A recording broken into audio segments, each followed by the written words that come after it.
Namo Guruve, Namo Buddhaya, Namo Dharmaya, Namo Sankhaya.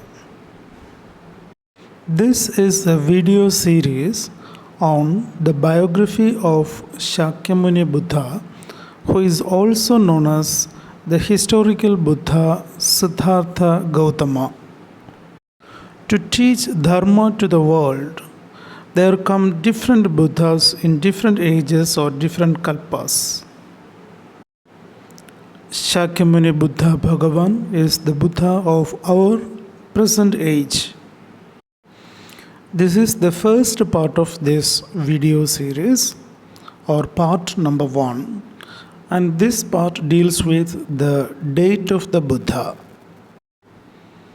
The Mahaparinirvana, that is, the death of the Buddha, is considered as the important event in the life of the Buddha. Thus, when we say date of the Buddha, it means the date on which the Buddha attained Mahaparinirvana. The literary and archaeological information available for calculating the date of the Mahaparinirvana is totally insufficient. The earliest date that is most useful in this regard is the date of King Ashoka, because the coronation of Ashoka is in many ways linked to the Mahaparinirvana of the Buddha. This date is mostly used as a reference point in the calculation of the date of the Buddha. The date of Ashoka's accession is generally calculated to century 268 before current era on the basis of the dates of some kings, namely Antiochus, Ptolemy, Antigonus, Magas, and Alexander, who were Ashoka's contemporaries, and their names are mentioned in one of Ashoka's inscriptions. Apparently, Ashoka had diplomatic relationships with them. We have an appropriate idea about the dates of these kings. In 268 BCE, on this basis, it is generally accepted that Ashoka's reign must have begun by about 268 BCE. Consequently, Ashoka's coronation or Abhisheka, which is said to have taken place in the 4th year of his reign, is generally calculated to the year 265 BCE. This date of Ashoka has been accepted more or less satisfactorily by modern scholarship. The time lapse between the Mahaparinirvana and Ashoka's coronation has been given differently by the two ecclesiastical traditions in Buddhism, the Northern Buddhist tradition and the Southern Buddhist tradition. As some texts of the Northern tradition mention that Ashoka's coronation took place 100 or 110 years after the Mahaparinirvana, the proponents of the South tradition propose that the death of the Buddha should be calculated somewhere close to 365. By using some archaeological and other data, most of these scholars suggest the dates that range from a few years before to a few years after 400 BCE. The Sri Lankan chronicles, the Dīpavamsa and the Mahavamsa, mentioned that the consecration of Ashoka took place 218 years after the Mahaparinirvana. On this basis, the proponents of the long chronology propose that the death of the Buddha took place around 483 BCE.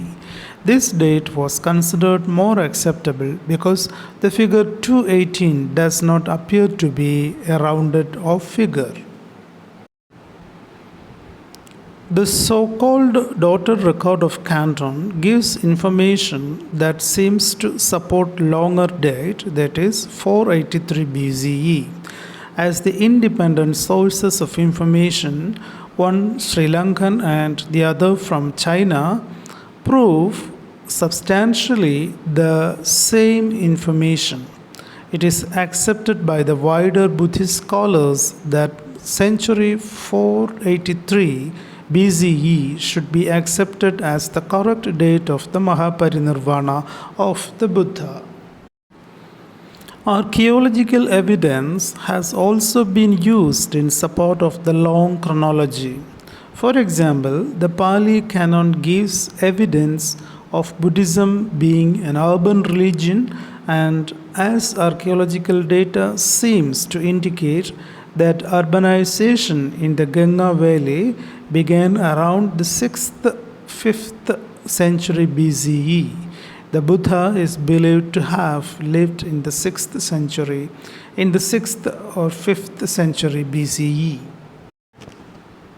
Some scholars have used information from texts like the Dibavamsha and the Mahavamsha to support either of the two chronologies. For example, these two texts talk of 5 patriarchs or acharyas who transmitted the Vinaya from the time of the Buddha's death till the period of Ashoka. These 5 elders were Upali, Dasaka, Sonaka, Sigava, and Moggalliputta Tissa.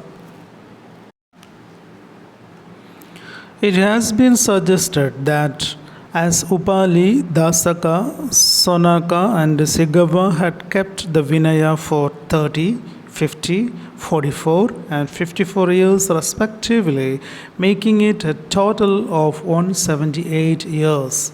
This means that between the year when Upali became the Vinaya custodian after the Mahaparinirvana till the death of Sigava, 178 years had elapsed.